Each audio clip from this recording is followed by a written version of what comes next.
প্রায় ১.৫ লাখেরও বেশি মানুষকে চিকিৎসা দেওয়ার লক্ষ্যে ২০১০ সালে প্রশাসনিক কার্যক্রম শুরু হয় কালুখালী উপজেলা স্বাস্থ্য কমপ্লেক্সের। উদ্বোধনের পর থেকেই নানা সংকটের কারণে আধুনিক চিকিৎসা সেবা থেকে বঞ্চিত হচ্ছে কালুখালী উপজেলাবাসী। প্রয়োজনের তুলনায় নামমাত্র জনবল দিয়ে চলছে রোগীদের স্বাস্থ্যসেবা কার্যক্রম। ৩১ শয্যা থেকে ৫০ শয্যায় বাস্তবায়ন করা গেলেও বর্তমানে ৩১ শয্যার জনবল দিয়েই হাসপাতালটির কার্যক্রম চলছে। হাসপাতালের বিভিন্ন দপ্তর পরিদর্শন করে রোগীদের সেবা ও ভোগান্তির চিত্র ফুটে উঠেছে। এখানে স্বাস্থ্যসেবার যথেষ্ট সীমাবদ্ধতা রয়েছে। এটা উপজেলার স্বাস্থ্যসেবার জন্য এত সদ্য গঠন করা এই উপজেলার জন্য যে পরিমাণ স্বাস্থ্যসেবা দরকার সেই পরিমাণ ডাক্তারের উপস্থিত থাকে না। তবে ব্যবস্থাপনা, ডাক্তার এবং নার্স আয়াদের যে আন্তরিকতা, এটা নিঃসন্দেহে প্রশংসার দাবি রাখে। গতকাল থেকে আমি যে সেবা পেয়েছি। হাসপাতাল ঘুরে দেখা যায় ১০ জন ডাক্তারের পদ থাকলেও আছেন মাত্র ৪ জন। ৩১ শয্যার সেবার জন্য নার্স ও মিড ওয়াইফ দিয়ে ৫০ শয্যার সেবা দিতে রীতিমতো হিমশিম খাচ্ছেন হাসপাতাল কর্তৃপক্ষ। খাবারের মান নিয়ে প্রশ্ন ছিল প্রথম থেকেই, তবে সরজমিনে পরিদর্শন ও রোগীদের সাথে কথা বলে জানা যায় খাবারের মান পূর্বের তুলনায় এখন ভালো। সকালে রুটি দেয় একটা করে, একটা ডিম দেয়, একটা কলা দেয়, সকালকে নাস্তা ভাত দেয়। চালু আছে ডায়াবেটিক্স ও হাইপারটেনশন রোগীদের জন্য মাসিক কার্ড সিস্টেম, যার ফলে রোগীরা নিকটস্থ কমিউনিটি ক্লিনিক বা সরকারি হাসপাতালে এসে পাচ্ছেন ১ মাসের ওষুধ ও পরামর্শ। উপজেলা হেলথ কমপ্লেক্স কালুখালীর এনসিডি কর্নারের ইনচার্জ আমি। এনসিডি কর্নার বলে নন কমিউনিকেবল ডিজিজ, যেখানে হাইপারটেনশন, ডায়াবেটিক্স, সিওপিডি এবং আদার্স রোগীদের সেবা দেওয়া হয়। এছাড়াও ৩০ ঊর্ধ্ব মহিলাদের জরায়ু ক্যান্সার প্রতিরোধে ভায়া পরীক্ষা চালু রয়েছে। যক্ষ্মার লক্ষণ দেখা দিলে আধুনিক মেশিনের মাধ্যমে পরীক্ষা করে ঔষধ প্রদান করা হচ্ছে।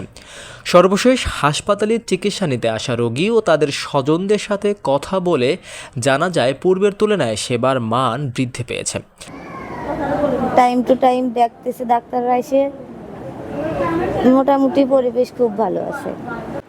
একটা ৫০ শয্যার হাসপাতাল চালানোর জন্য যে পরিমাণ ডাক্তার এবং লোকবল দরকার, সেগুলো যাতে কালুখালী টুডের মাধ্যমে আমি একজন শিক্ষক, সমাজের সচেতন ব্যক্তি হিসেবে আমার স্বাস্থ্য সংশ্লিষ্ট যে কর্তৃপক্ষ রয়েছেন, স্বাস্থ্য মন্ত্রণালয় রয়েছে এবং জেলা প্রশাসক মহোদয় এবং জেলা স্বাস্থ্য কর্মকর্তা সিএস যিনি রয়েছেন, তার কাছে আবেদন এই ব্যাপারে যেন কালুখালী স্বাস্থ্যসেবার জন্য ওনারা প্রয়োজনীয় ব্যবস্থা গ্রহণ করেন।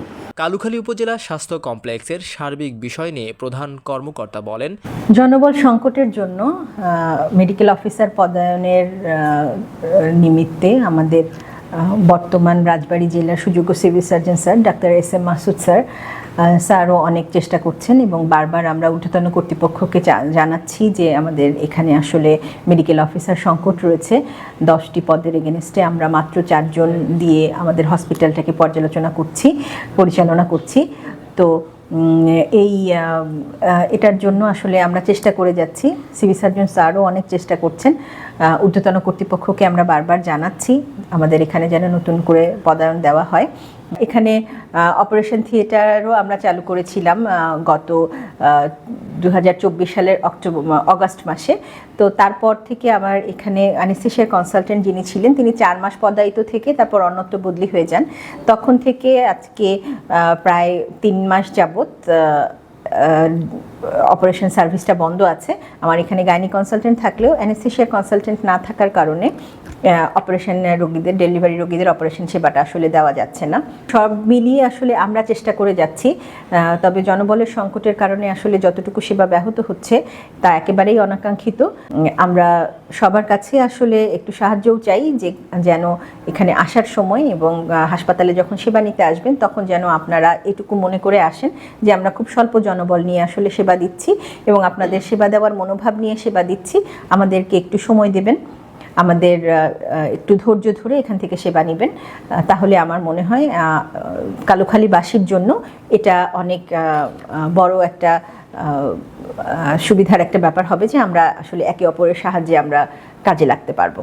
সকল সমস্যা মোকাবেলায় অতি দ্রুত জনবল নিয়োগ ও আধুনিক চিকিৎসা সেবা প্রত্যাশা সমগ্র কালুখালীবাসীর। কালুখালী টুডে, শিকড়ের টানে মাতৃভূমির প্রাণে।